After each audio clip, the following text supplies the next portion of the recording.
The ground trembled beneath my feet. Sand poured into the cracks, swirling around me as if it had a life of its own. I couldn't move, couldn't breathe. From below, I heard whispers, voices of the dead, buried and forgotten, calling my name. Their words wrapped around me like cold fingers, making every hair on my body stand on end. I was trapped, and I knew it wasn't just the sand keeping me there. I never believed the stories my grandfather told me about the lost city under the sands. He called it Naga-suru, the hidden kingdom that disappeared generations ago. He said it was once a thriving place, where people worshipped a king with the power to summon the sun. But their greed and betrayal turned the city's glory to ashes, and the sand swallowed it whole. The desert remembers, he would say, looking out over the dunes. And it holds grudges. I would laugh, thinking it was just another one of his tales to scare a child. But in my heart, I always felt a sliver of doubt, a fear I couldn't quite name. It was years later, after he passed, that I found myself standing at the edge of those same dunes with a few friends.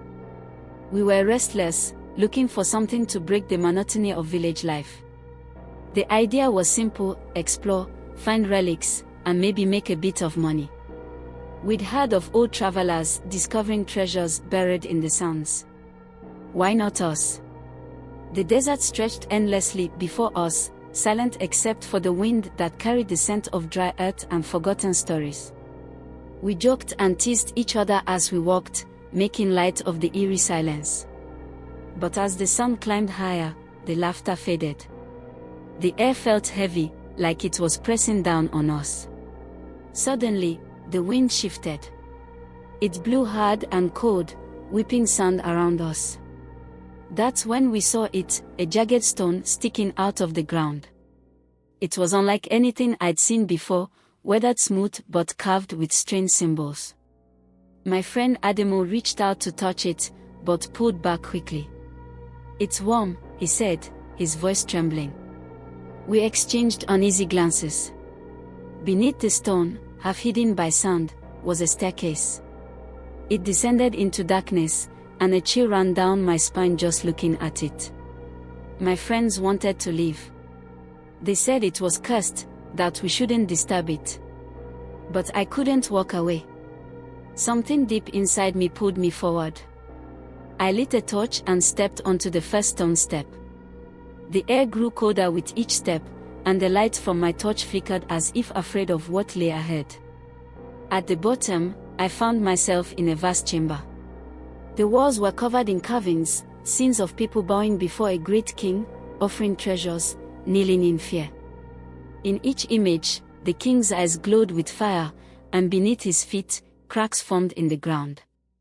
It told a story of power, worship, and betrayal. But there was more, something I couldn't fully understand. I ran my fingers over the carvings, trying to make sense of it all. Then I noticed the bones. They were scattered around the room, ancient and brittle. Human bones, piled around a stone throne that stood empty at the center. My heart pounded in my chest. I stepped closer, drawn by something I couldn't explain. Suddenly, the ground shifted beneath me. Sand poured in from above, and the bones began to move. They scraped and clattered, assembling themselves into shapes, human-like but twisted, with hollow eyes that glowed faintly. One of them stepped forward. It was taller than the rest, its bones held together by some unseen force. "You should not be here," it said, its voice like stone grinding on stone. The words echoed through the chamber. My blood ran cold. I wanted to run, but my legs wouldn't move. The others began to close in, their hands outstretched. I tried to speak, to plead, but the words caught in my throat. Then they attacked. I stumbled backward, falling hard onto the stone floor. Sand poured in faster now, swirling around me, blinding me. The bone creatures clawed at me, their fingers cold and unyielding. I fought back, kicking and screaming, but they were too strong. I could hear my friends above, shouting my name, their voices desperate. But they couldn't reach me. The sand had already swallowed most of the staircase. With a burst of adrenaline, I broke free from their grasp. I crawled toward the stairs, feeling the sand drag at my limbs. It was like trying to swim through quicksand. I clawed my way up, every muscle in my body screaming. When I finally reached the surface, gasping for air, the entrance was gone.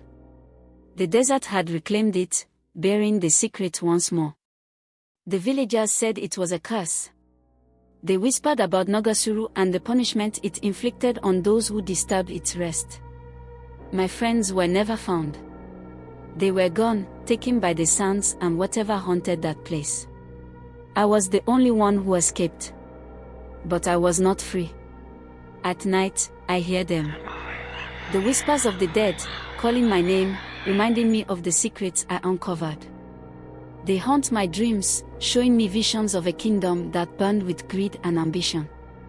I see the king, his eyes like fire, watching me from the shadows. The desert holds grudges, my grandfather had said. Now I understand. Some things are meant to stay lost, buried beneath the sands. But knowing this does not stop the nightmares. The sand still calls, and I fear one day it will claim me too.